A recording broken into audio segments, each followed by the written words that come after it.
Ça va être un petit tutoriel pour la librairie Pyro qu'on va passer sur la première partie, que dans le fond, si on va sur la page GitHub, on va regarder les choses qui sont décrites dans la partie 1 du tutoriel, qui est dans le fond une page collab. Et ce qu'on va regarder, c'est la classe mère pour tous les objets système dynamique, dans le fond, qui est le cœur de la fonctionnalité de Pyro. Donc, c'est la première chose à comprendre quand on utilise cette librairie. Fait qu'ici, on va suivre la page Colab. Donc ici, la première partie, c'est juste l'installation sur la machine virtuelle, puis et ici, on load des librairies. Et maintenant, on rentre dans le cœur du sujet. Donc, un petit rappel, si je fais un petit retour, la librairie Pyro, c'est comme une hiérarchie de systèmes dynamiques qui hérite toutes d'une classe mère qui représente des équations différentielles continues. Donc, la librairie Pyro est faite pour des systèmes continus, donc à temps continu. Et il y a toutes sortes de choses il y a toutes sortes de méthodes qui, selon quel système on utilise, sont communes pour plein de types de systèmes. Donc, simuler des équations différentielles, par exemple, l'espace des phases, c'est pas spécifique à un système en particulier. Ça peut être fait pour un drone, un robot, une voiture. Donc, cette classe mère, c'est elle qui regroupe toutes les fonctions qui sont communes à tous les genres de systèmes qu'on peut décrire comme des équations différentielles continues. Donc, euh, ici, ce qu'on dit, c'est que la forme générique pour décrire des systèmes multivariables qui sont des équations différentielles continues, c'est d'écrire, on utilise la notion de vecteur d'état et on doit avoir une fonction qui définit c'est quoi la dérivée du vecteur d'état en fonction de l'état actuel d'entrée U. Donc, on parle ici d'un contexte de robotique où on va faire de la commande. Donc, on veut prendre des actions pour, donc ça pourrait être du couple, une force, un angle de volant pour un véhicule qui vont influencer l'évolution du système. Et possiblement, les équations peuvent dépendre du temps. Donc, à la base, la classe mère qui représente tout, elle va avoir ce format commun-là, donc une fonction f qui est dans le fond une dynamique du système sous forme d'équation d'état non linéaire. On a rajouté quelques petits trucs autour qui sont très pratiques dans un contexte de commande. Mais juste avant, je vais juste revenir sur c'est quoi ces signaux-là. Fait que x, u, ça peut être des vecteurs qui pourront avoir différentes dimensions. Donc, x, ça va être un vecteur qui peut avoir des positions puis des vitesses pour un système, par exemple. U, c'est des entrées, ça peut être des forces, des angles d'aileron, d'avion, des choses comme ça. Ça représente ce qu'on contrôle sur le système. Puis T, ben, c'est un scalaire, c'est le temps. Et ensuite, autour de cette équation de base-là, les autres choses euh, qui peuvent être pertinentes de définir, c'est premièrement une équation de sortie. Donc, dans le cadre de commande, des fois, notre contrôleur n'a pas accès à tous les états du système. Il y a peut-être des observations qui dépendent des états, mais ce n'est pas directement les états. Donc, on peut inclure une fonction sortie H qui, en fonction des entrées, possiblement du temps et des états, calcule un vecteur de sortie. Donc, là, quand on va fermer la boucle, ça va être à partir de Y qu'on suppose que notre contrôleur a accès pour choisir les entrées. Donc, éventuellement, on va mettre un contrôleur qui va relier la sortie, ce qu'on mesure, à U, ce qu'on peut faire sur le système. Il y a aussi une notion qui va être, pour des systèmes mécaniques, qui est pertinente, c'est la notion de vecteur configuration. Donc, pour un système mécanique ou comme un véhicule ou un robot, dans les états, on va avoir possiblement des positions puis des vitesses qui peuvent être angulaires ou en translation. Mais la configuration d'un système, c'est typiquement un sous-ensemble des états. Et donc, on va définir une autre fonction qui relie de X et possiblement U pour se laisser la porte ouverte dans certains cas spéciaux à un vecteur Q qui définit la configuration d'un système. Donc, configuration, ça voudrait dire c'est quoi les angles qui permettent de pleinement positionner mon bras dans l'espace, par exemple. Et à partir de cette variable configuration-là, on va pouvoir définir une fonction qui s'appelle précisément dans Pyro Forward Kinematic Line, qui est la fonction qui dessine le système. Donc, on a vu que il y a des outils automatiques pour générer des animations de notre système qui bouge. Ben, tout ça est basé sur, on simule les équations différentielles. Ça nous donne une trajectoire temporelle pour tous nos états. Ensuite, on traduit ces états-là en variable configuration. Puis, on a une fonction graphique qui nous dit c'est quoi les lignes qu'il faut que je dessine en fonction de ma configuration actuelle. Donc, ça, c'est le cœur de la librairie Pyro. Et c'est repris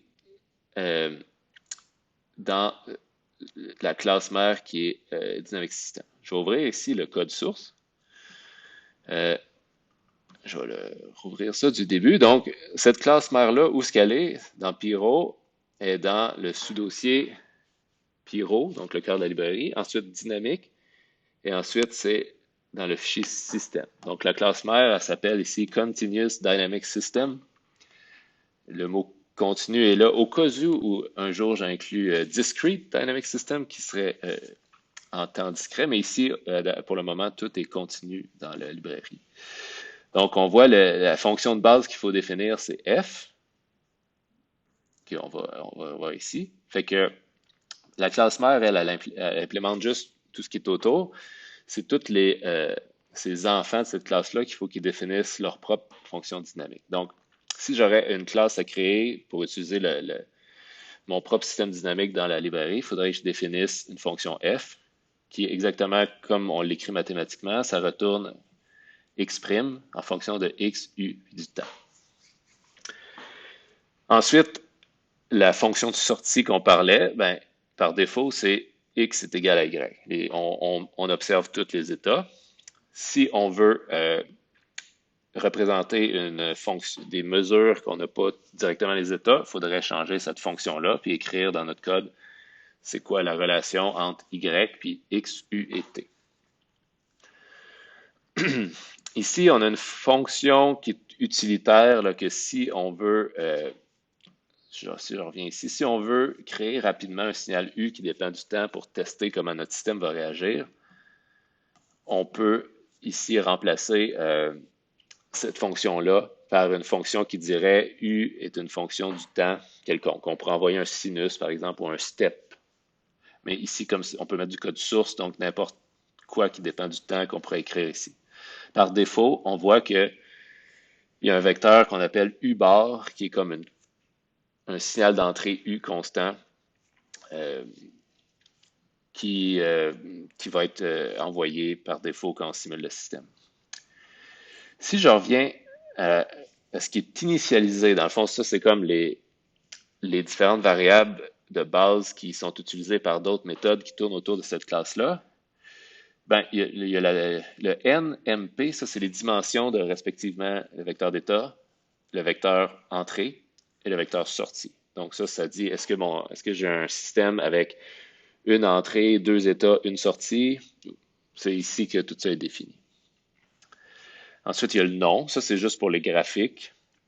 Puis, il y a des labels et des unités, que ça, c'est optionnel, mais tous les graphiques qui se génèrent automatiquement dans Pyro, quand on appelle différentes méthodes, vont aller utiliser ces labels-là pour peupler le graphique, dans le fond. Fait que si on donne des noms et des unités, ben, nos graphiques vont automatiquement inclure ces noms-là pour tous nos axes, donc pour les entrées, sorties, etc. Par défaut, il s'appelle State 1, State 2, State 3, etc. Il y a d'autres propriétés des systèmes ici qui, ça, peuvent être importantes pour certains algorithmes. Entre autres, ici, on a des valeurs minimum et maximum pour les états et pour les entrées. Donc, certains algorithmes vont utiliser ce domaine-là en assumant que ces valeurs-là, c'est vraiment des valeurs à respecter. Donc, ils vont supposer que si j'ai dit que mon robot, il y a maximum 10 Nm de couple et minimum moins 10 Nm de couple pour son moteur, ben c'est ici qu'il faudrait que je définisse ces propriétés-là. C'est comme l'interface standard pour donner des contraintes aux états et aux variables d'entrée. Deux autres propriétés d'un système dynamique qui peuvent être importantes, c'est une valeur d'état par défaut et une valeur d'entrée par défaut. Ça ces propriétés-là vont être utilisées par certaines méthodes, par exemple, qui qui linéarise un système autour d'un point d'opération, on peut considérer qu'X bar, U bar, c'est comme notre point d'opération. Les méthodes, euh, souvent, ils vont utiliser automatiquement, vont venir lire cette valeur-là de votre système pour la considérer comme le point nominal. Ça, c'est des paramètres graphiques. Je ne rentrerai pas dans les détails, c'est juste les couleurs des animations et tout ça. Ensuite, fait que tout ce que j'ai parlé, c'est vraiment le cœur qui définit un système. Donc, une fonction f qui définit la dynamique du système, possiblement une fonction sortie, des valeurs nominales, des valeurs min-max pour les étapes et les entrées. Fait que ça a un nom et des unités. Fait que la fonction f plus ces propriétés-là, c'est comme toutes les ça définit c'est quoi un système dynamique. Ensuite, ici, il y a quelques variables qui sont incluses dans une classe de façon plus utilitaire qu'autre chose. Donc, x0, ça serait une condition initiale. Fait que si on veut rouler une simulation rapidement, on peut juste ajuster x0 comme variable dans la classe et lancer une simulation. Puis la simulation va retourner une trajectoire qui est enregistrée dans l'objet comme tel. Ça c'est de façon... On n'est pas obligé d'utiliser ces variables internes-là, mais ça, c'est surtout quand on est en mode développement puis qu'on veut tester rapidement en mode script le système. On peut mettre nos entrées dans x0 ici, puis recevoir le résultat d'une simulation dans traj comme ça. Et il y a aussi une fonction coût par défaut qui est tout le temps mise dans un système qu'on peut modifier s'il y a le besoin. Fait que ça, c'est le cœur d'une classe système que, normalement, il n'y a rien qui utilise cette classe mère-là par défaut, mais c'est juste la base sur laquelle toutes les autres classes sont basées. Donc, si on revient à un exemple de comment on utilise cette classe-là, on va revenir ici dans le Colab. Ici, j'importe une classe masse ressort amortisseur qui est existante. Donc, moi, j'ai déjà codé c'est quoi la fonction f, c'est quoi les valeurs min-max, etc. De ce système-là. Donc, l'utilisation de base, ce serait, je veux simuler mon système dans le temps. Donc, ici, on voit que, comme je disais, on peut rapidement mettre un état initial. Donc, ici, la première variable, je vais faire quelque chose. Si on s'intéresse à c'est quoi les axes de mon système, on pourrait printer la propriété sys.stateLabel. Ah, fait que là, je vois ici que mon vecteur d'état, c'est, ok, j'ai pas été très précis, c'est x1, x2, dx1, dx2. Souvent, quand je mets un d devant le x, c'est pour dire dot. On peut pas mettre x dot directement en code source, mais fait que quand j'écris dx, ça serait la dérivée de x1.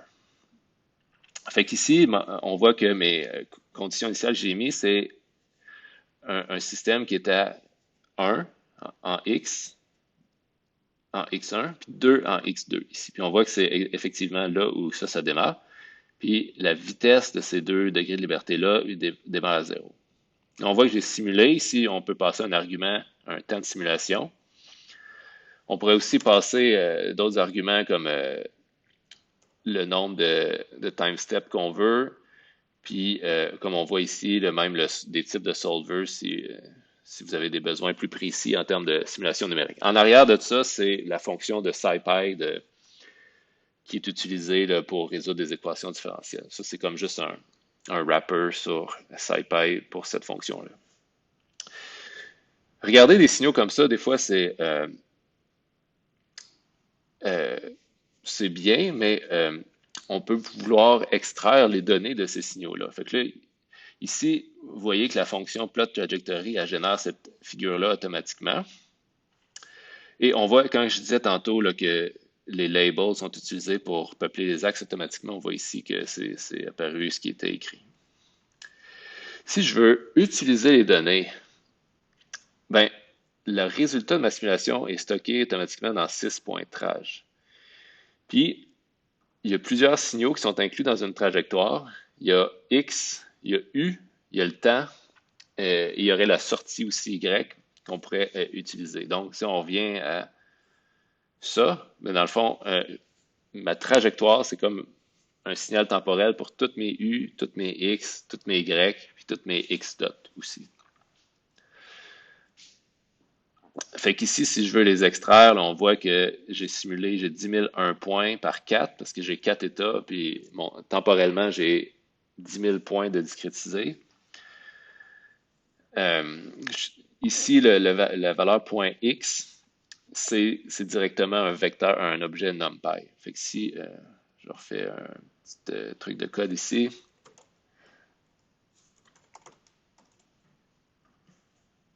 c'est l'objet .x, c'est pas un objet spécial, c'est juste un array NumPy qui a les dimensions qui sont marquées ici. On peut avoir l'accès au temps dans trage pointé. Et donc, si on veut faire du traitement sur ces données-là, on a directement les arrays NumPy accessibles comme ça. Et c'est ces arrays-là, dans le fond, qu'on voyait affichés ici avec la petite méthode automatique. Donc ça couvre le cas d'utilisation. J'ai un système, j'ai mis une condition initiale, je l'ai simulé dans le temps, puis j'ai regardé ce que ça donne. Quelque chose qui est bien utile pour des systèmes mécaniques qui bougent, puis qu'on a une certaine intuition, c'est de voir ce système-là qui bouge. Donc, ici, dans cette petite case-là, on va générer une animation. Puis, petit point ici, petite parenthèse, le seul endroit où il faut faire quelque chose de différent en Colab et localement, c'est quand on veut générer une animation. Puis dans Colab, en fait, c'est particulièrement lent générer une animation parce qu'il faut passer par du HTML. Mais si je rouvre un exemple, par exemple, de drone, mettons que je vais juste créer un système qui est un drone, juste pour faire une petite démo. Fait que mettons que je refais un peu ce qu'on a fait dans Colab, mais localement. Fait que ici, j'ai un système qui est un drone que j'ai loadé direct de la librairie. Je regarde ces valeurs x0 par défaut. Je peux les modifier. Mettons, je vais mettre que le premier élément, ça serait. Mettons, je vais mettre le troisième élément. Je vais mettre 2.0.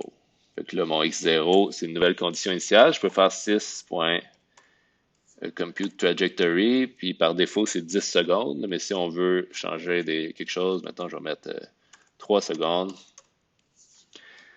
Là, ici, je pourrais mettre, juste pour mentionner, si on n'est pas en mode utilisation rapide, on pourrait directement avoir notre objet de trajectoire ici, qui, avec le résultat des signaux temporels pour X, le signal temporel pour U, le signal temporel de temps, etc., qui est tout disponible comme ça. Un outil qui est celui que je m'en avais montré ici, mais que je vous disais que c'est plus long sur Colab, puis il faut passer par du HTML, c'est de générer une animation. Fait qu'ici, on voit que le système qu'on avait dans Colab, c'est le système 2 masses, 2 ressorts. Ce qu'on visualisait ici comme trajectoire, c'était en fait ce mouvement-là des 2 masses qu'on voit ici. Donc ça, c'est le résultat de notre simulation qu'on peut visualiser. Donc, la plupart des objets qui sont déjà inclus dans la librairie Pyro ont déjà leur espèce de output graphique pour visualiser ce qui se passe. Donc, si je vous montre un autre exemple, pour le drone, on pourrait juste faire Animate Simulation. Non, c'est pas trop intéressant, un drone qui fait juste tomber. Mettons qu'on y met.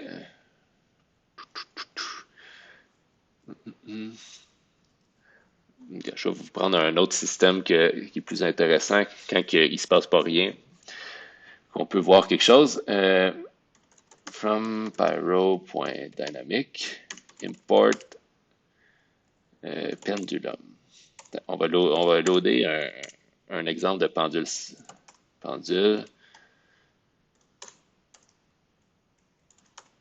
Double pendulum.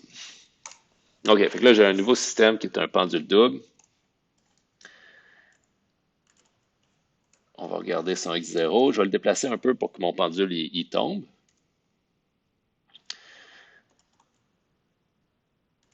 X0 de 0 égale 0.1. Et là, je vais simuler une trajectoire pour 10 secondes. Puis là, je vais animer.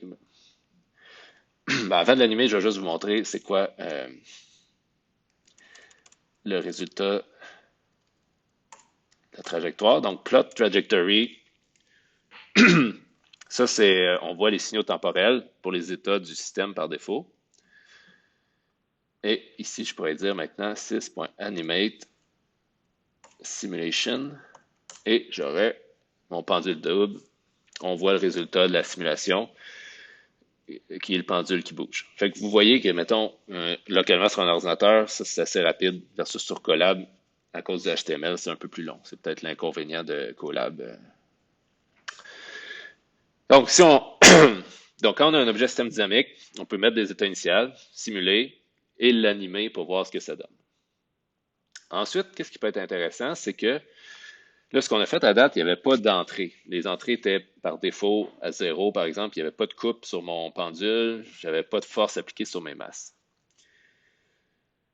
Donc ici, on voit que ce que je vous parlais tantôt des variables nominales peuvent être utilisées pour modifier les entrées par défaut. Si on veut juste mettre une constante, on a juste besoin de changer la variable de U-bar selon l'élément dans le vecteur qu'on veut modifier, le vecteur d'entrée, pour une constante. On peut recalculer une trajectoire et ça va nous donner un résultat qui, maintenant, le système, il y a une entrée qui est non nulle. Ici, on voit que la masse ressort. L'entrée est aussi illustrée avec une flèche rouge ici, c'est une force sur cette masse-là. On voit que le système réagit différemment quand il y a une force en continu qui tire la masse bleue comme ça. Si on veut mettre rapidement une entrée qui varie dans le temps, on peut définir une fonction temporelle qui prend un scalaire temps en entrée. Donc ici, j'ai mis un sinus. Qu'est-ce que c'est ça? Donc ici, j'ai mis un sinus avec une fréquence 3 rads par seconde fois le temps, qui va être une force qui varie dans le temps selon le sinus que je viens de définir. Donc, je peux définir ma propre fonction, mettre ce que je veux qui dépend du temps. J'assigne cette fonction-là à la méthode T to U de l'objet.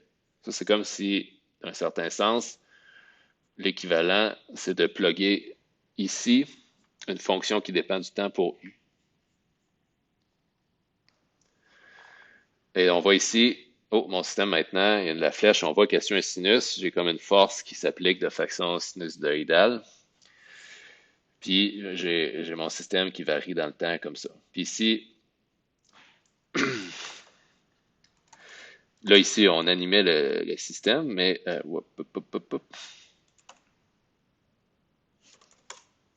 trajectory. Si je veux juste voir ce que ça donne en termes de graphique, ben, on le voit ici. Puis quelque chose que je peux mentionner, c'est qu'on peut mettre des arguments à plot trajectory pour visualiser le signal qu'on veut. Si je veux voir U, on a vu que ici, U, c'est bien le sinus que j'ai demandé. Ça fait du sens. Si on veut voir X et U, on peut mettre les deux comme ça. On voit X puis U superposés. Fait que vous pouvez regarder plus de détails là, dans le code source, là, mais on peut passer des arguments à la méthode plot trajectory pour générer le graphique qu'on veut. On pourrait mettre aussi la sortie si on veut. Et par défaut, c'est juste X2 la sortie de ce système-là. Fait qu'on a juste un signal. C'est ce que je disais plus tard ici, en fait. Ça, on a déjà parlé. Le vecteur d'état, ses dimensions, c'est 6.n. Les labels sont dans 6state underscore label, les unités et l'équivalent pour les signaux d'entrée. Il y a plein de méthodes rapides qui réutilisent juste les fonctions de base d'une classe qui peuvent être utilisées. Donc, entre autres, pour tout ce qui est espace des phases, on peut visualiser le champ de vecteurs qui représente la dynamique du système, donc l'évolution temporelle du système. On peut voir chaque flèche comme où va être le système dt plus loin dans le temps. Et cette fonction-là marche pour n'importe quel système, sauf que en 2D, on peut juste visualiser deux axes. Fait qu'il faut choisir c'est quoi les deux états qu'on veut mettre sur l'axe ici et l'axe là. Puis les autres états, on assume qu'on est sur la valeur nominale. Donc, c'est un autre endroit où la valeur nominale peut être utile si on veut avoir l'espace des phases pour différentes tranches de l'espace multidimensionnel. On peut aussi visualiser la trajectoire d'un système dans l'espace des phases. Donc ici, on voit que ça, c'est à cause que j'ai appliqué un sinus de force, fait que le système a fait quelque chose de bizarre, mais si on aurait enlevé, mettons que je reviendrais ici, puis je dirais 0 fois ça. Qu'est-ce que c'est ça?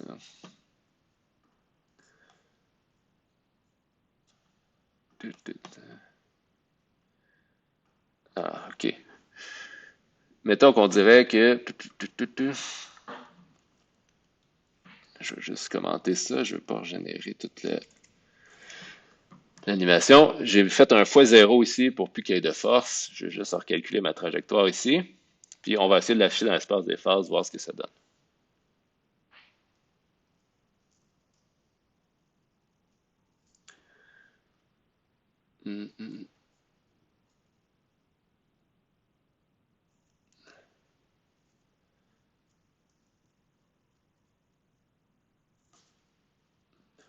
Donc, ça devrait terminer bientôt. C'est bizarrement long.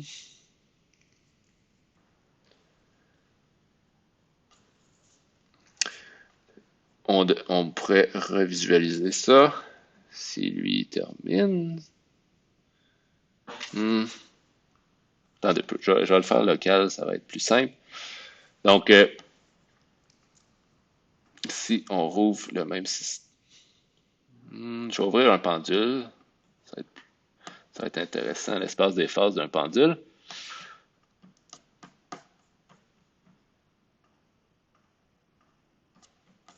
Bon, j'ai-tu un pendule simple? OK. 6, c'est un inverted pendulum. Fait que 6.phasePlaying. On a la commande pour voir l'espace des phases de mon pendule inversé. Donc, à 0, 0, on est au sommet comme ça. Ici, je simule une trajectoire.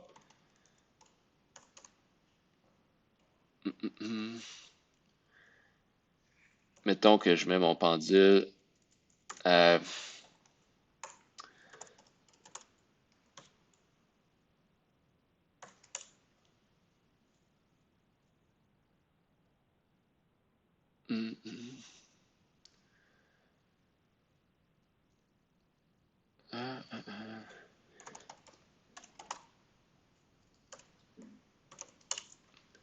OK. Fait que ça, c'est...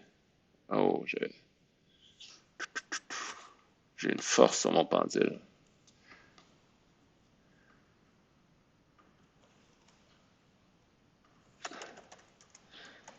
Ah, j'avais défini une force ici encore, c'est ça que je voulais enlever. Fait que, je m'excuse pour le contretemps, je vais recommencer. OK, j'ai mon pendule simple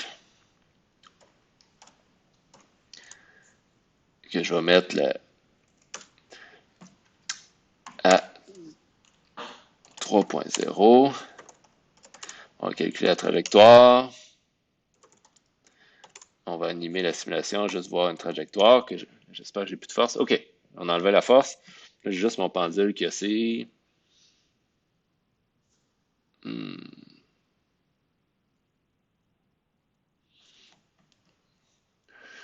Et ce que je voulais vous montrer, c'est qu'on peut afficher la trajectoire dans l'espace des phases, comme ça,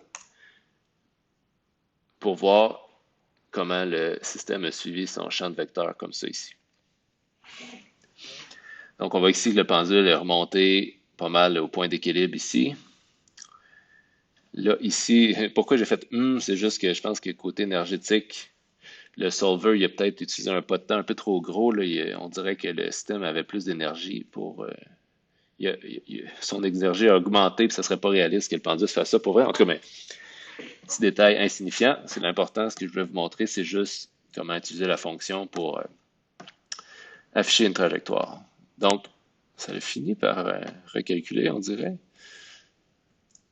Et donc ici, pour une masse, non, peut-être pas finalement.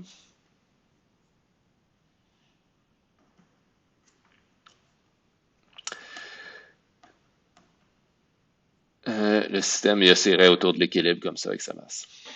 Donc, si on poursuit les outils rapides qu'on peut utiliser avec l'objet système dynamique, on peut générer automatiquement un diagramme de Bode.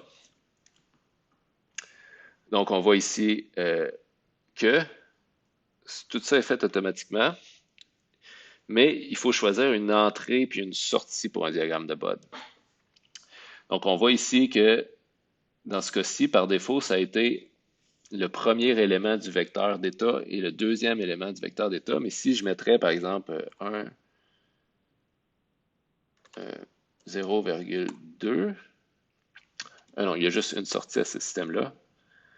Dans le fond, c'est ça, mais s'il y aurait plus qu'une sortie, plus qu'une entrée, on pourrait mettre des index pour choisir les entrées pour générer le bon diagramme de Bode.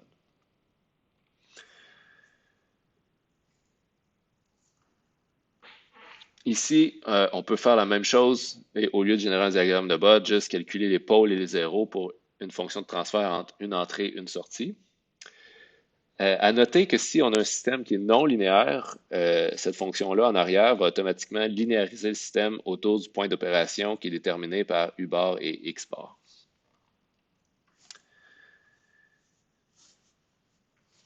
Ensuite, il y a des outils pour faire une analyse modale des systèmes de façon automatique.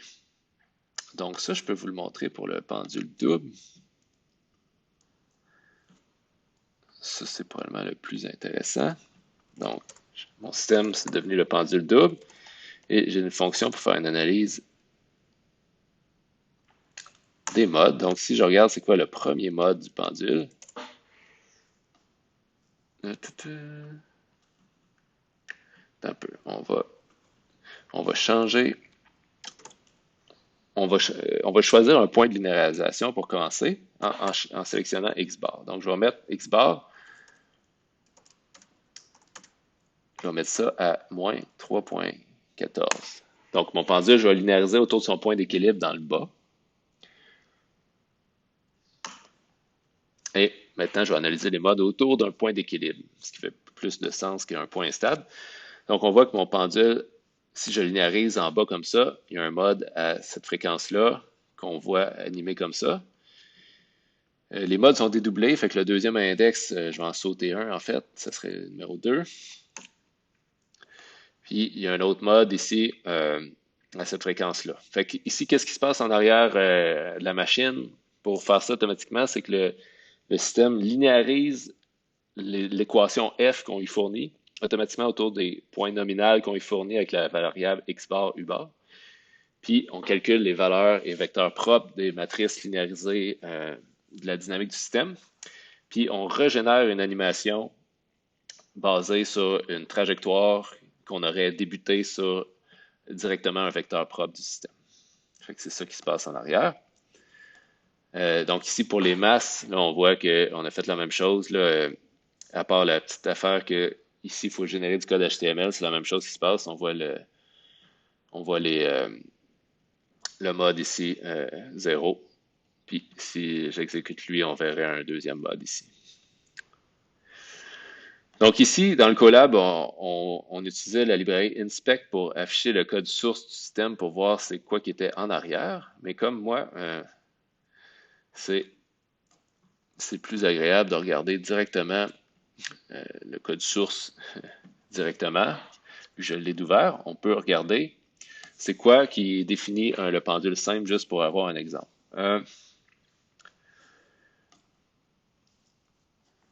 En fait, le pendule simple, c'est pas un bon exemple parce que ça utilise une sous-classe fait qu'on fait juste définir une matrice d'inertie, une matrice de Coriolis, un vecteur gravité. C'est pas direct, on définit pas directement la fonction f. Ça, c'est un exemple que c'est fait de façon indirecte. Je vais choisir un autre exemple. Le Mountain Core, lui non plus, c'est pas direct. On va vérifier quelque chose. Suspension. OK. L'exemple de suspension, c'est défini directement par la catégorie la plus générique. Fait qu'on voit ici, j'appelle mon système un quarter core on rough terrain. Mes états, c'est une vitesse en y et x. Et j'ai une entrée d'une force F. Ici, j'ai des unités, j'ai mis des valeurs min-max. Puis ici, j'ai rajouté quelque chose de spécifique à ce système-là. C'est tous des paramètres qui définissent le sol. Ici, j'ai deux fonctions qui définissent c'est quoi le sol sur lequel ma suspension va passer. Je vais peut-être juste l'exécuter pour vous donner un aperçu plus générique de qu'est-ce qu'on regarde. Fait que ce qu'on simule ici, c'est une suspension qui se promène sur un terrain accidenté, puis on voit qu'on a une entrée dans le système qui est la flèche rouge, qui est une force qu'on peut appliquer comme si on serait une suspension active, puis on veut développer un algorithme de suspension active. À la base de cette classe-là, on définit un profil de terrain Z et sa dérivée, qui est dz ici. Fait que ici, dans ma classe, si on revient où ce qu'on était, j'ai deux fonctions et des paramètres qui sont mis ici dans le init qui définissent le terrain. Sinon, ici, à noter que la fonction, c'est z en fonction de x. Donc, ça dit à quelle hauteur est le terrain en fonction de x. Et dz par rapport à x, c'est la dérivée, la pente du terrain à ce point-là. C'est des valeurs qu'on a besoin pour l'équation de la dynamique. Si on regarde ici, je définis f. Dans le fond, ici, on a la variation de tous les états, sa dérivée qui est calculée comme une équation ici. Donc, on voit qu'ici, ça dépend de certains paramètres. K, c'est la rigidité de la suspension. B, c'est l'amortissement de la suspension, qui sont définis dans le init. Comme ça, on peut les modifier on the fly quand on instancie la classe. La masse du véhicule. U, c'est la force. Ça, c'est une variable qui varie dans le temps, possiblement. Puis Z, puis dz, ça varie en fonction de la position longitudinale du véhicule. Puis ici, on assume que la position longitudinale du véhicule, ça a une vitesse constante. Donc, le véhicule avance à vitesse constante. Donc, ça, c'est la dynamique du système. Les variables de configuration, Q, c'est juste X, Y de mon système.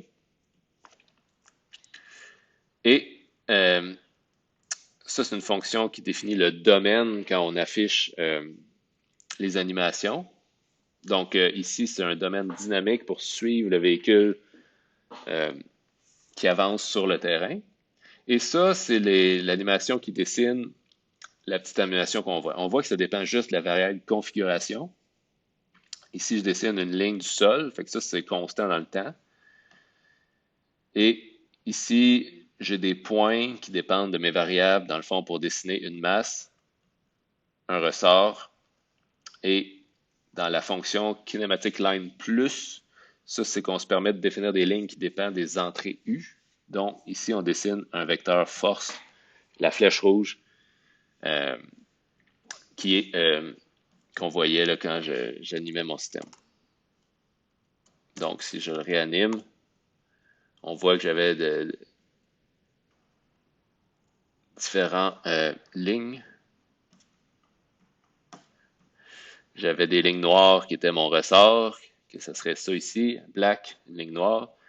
On avait la masse, qui est le carré bleu, qui est défini par les points là. On avait le sol, qui est la ligne rouge ici.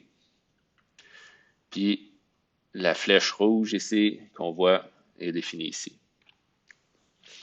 Fait que si vous définissez la dynamique du système, puis des lignes qui dépendent de la configuration du système, vous pouvez utiliser les outils et animer vos systèmes dynamiques. On voit ici que j'avais défini une autre fonction qui n'est pas utilisée par rien d'autre que manuellement pour juste afficher en mode développement, c'est quoi mon sol que j'ai défini en fonction de mes paramètres. Fait que c'était un exemple juste de code source de utilisation. Ici, j'ai créé ma propre classe de un modèle de suspension de véhicule. Puis, quand je veux l'utiliser dans un script, ben, on peut. Ici, on voit que j'avais défini que dans mon petit script, une force qui était linéaire avec le temps, juste pour voir si tout fonctionnait. Ici, on peut jouer avec les paramètres un coup qu'on a instancié la classe dynamique. On peut simuler et animer la trajectoire. Donc, ça fait le tour du premier tutoriel. Donc ici, dans Colab, on utilise la librairie inspect juste pour voir le code source du système masse ressort. Donc, vous pouvez regarder si ça vous intéresse d'avoir un autre exemple. Mais sinon, vous pouvez regarder aussi directement le code source de la librairie. C'est plus directement sur GitHub versus dans Colab où il faut utiliser cette librairie-là. À noter que si on regarde ici, on voit que mon système masse ressort ici, vu que tout était linéaire, j'avais utilisé une classe, une sous-catégorie de système dynamique qui était les state space linéaires, donc basé sur x point est égal à A, une matrice A fois X, plus une matrice B fois U. Fait que, ce qui permet de juste définir une matrice A puis B au lieu de réécrire la fonction dynamique au complet. Donc, ça, c'était le premier tutoriel, part 1, si on veut, de la série sur la classe de base de système dynamique. Dans le prochain, on va parler de comment créer une classe sur mesure. Puis ensuite, on va parler de comment fermer la boucle avec des objets contrôleurs dans les prochains tutoriels. Donc, voilà.